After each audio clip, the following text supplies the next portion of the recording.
people that love each other do? What do they actually do? Well, let's just name a few. The first one, and you can put a lot of words around this, but the first one I'm going to call attunement because that's a psychological term that actually builds and changes other people's internal states.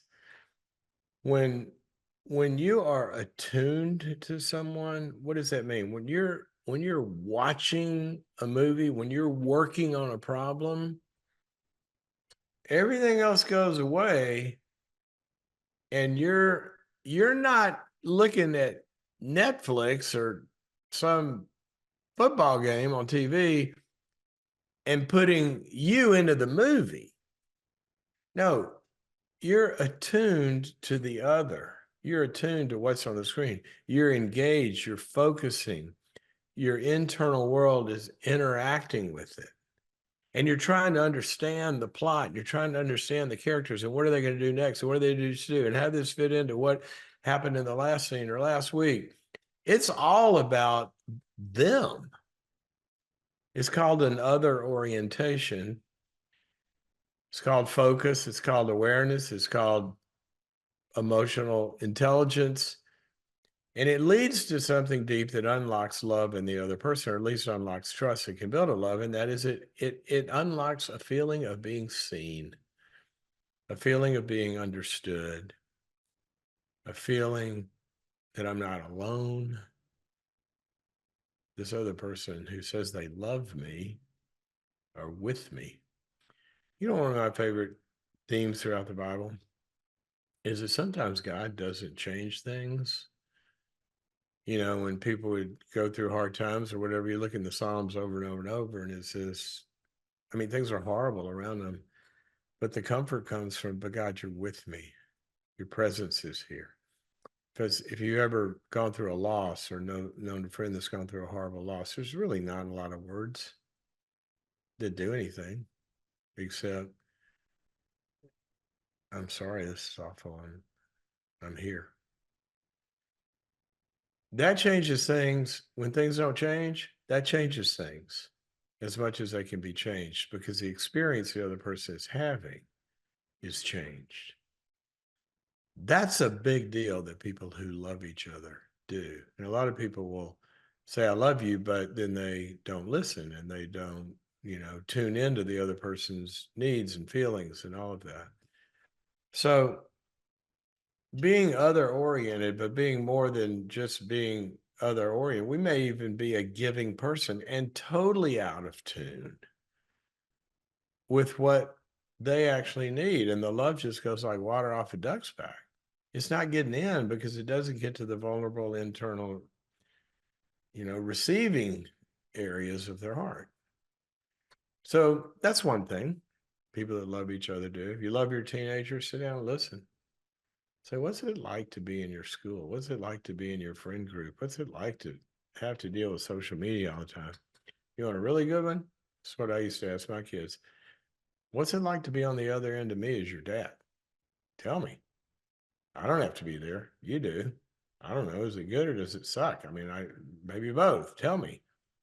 And to be attuned to what their experience is like, that opens up so much, or your spouse or your friends or your coworkers or whoever. So that's one thing that people do that love each other. The other one that I like to mention, and this one I wrote about extensively in my book, Trust, and that is that their orientation is really for the good of the other person, for them. In the Bible, there's a word that's used a lot as grace. A lot of people think grace just means unconditional love. Well, certainly that's an expression of grace, but grace is much more than that. It's God's unmerited. I mean, we don't do anything to create it or make it or deserve it, but it's his favor. Favor is goodness. I favor you. What does it feel like when you're favored? Now, I don't mean in a competitive sense. You're my favorite. Yeah, I like you better than so. No, I'm not talking about that. I'm talking about just favor to you. It's just us in the universe. I'm for you. I'm on your team. I got your back. Simplest way, I want what's good for you. You got people in your life like that. You know that their whole orientation is towards your good. A lot of people do business deals all the time. And what they're looking for is what's good for them. And then they have to kind of do what makes the other person happy. That's different than a deal where somebody goes in with an orientation of, I really want this to be good for you as well as me. And I'm talking about being masochistic. It's good for somebody else and you suffer. I'm not talking about that or taking abuse or I'm not, no, no. I'm just talking about a stance that wants the good. Even if somebody is abusive, we can deal with an abusive person in a way with their best interests in mind. Even if you call the cops and have them arrested, I mean, there's a lot of reasons that's the very best thing that could happen a lot of times for that person, much less you, obviously. What's your orientation? Isn't it, don't you just feel amazing when somebody that loves you just does something you didn't ask for? They anticipated some need. So I was thinking about you and I thought this might really be something that would solve that problem for you. This might be something that uh, would help you in that circumstance or whatever it is. That they're for us. This gets into um, the feeling that somebody actually sometimes not hurts themselves, but does something that causes them to sacrifice in some way, to give up something that they might need or like or want for the other person. Another one of my favorite verses, it's better to give than to receive. And when we feel that in a relationship, people that love each other, sometimes, well, I'd really rather go to dinner there, but no, let's go. I know you love it. I'll be happy. I want this for you. Let's go for it. That's really cool. We feel that. So there's just a couple of things like that. Um, I'm going to throw one more in there. This is one that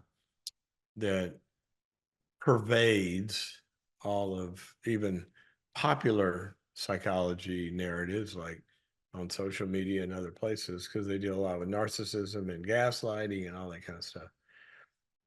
But all of that stuff gets fueled by a basic stance of defensiveness. When we are in a relationship with someone we love, unless they're getting abused in some way or whatever, but the basic stance, we're not playing defense. And certainly we have to protect ourselves in your heart, your mind, and all that. I know that. But in a loving relationship, the basic stance, I'm not playing defense.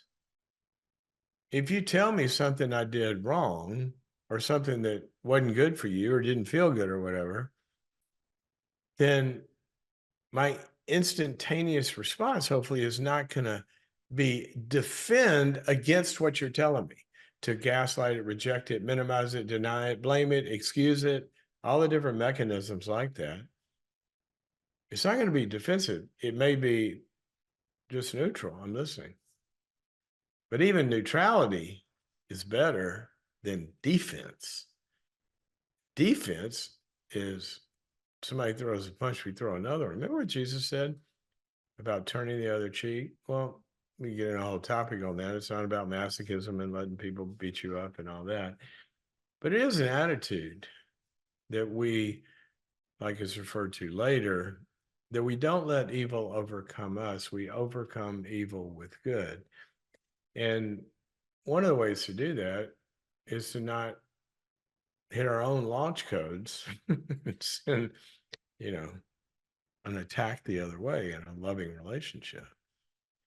Don't be defensive. Just listen. Doesn't mean they're right. Sometimes they are. Might be telling you something you need to hear for the relationship. But if we're defensive, we instantly reject it. That's an automatic response in humans, and we have to grow out of that. So that's just a few things. What loving people could do. Try it. See what happens. Now, again, I'm not saying take mistreatment and, put up with bad behavior and all that. I wrote a book called Boundaries. I mean, those are important. You don't want to do that. But I'm talking about what in a loving relationship, love comes from certain actions. And those are pretty good ones.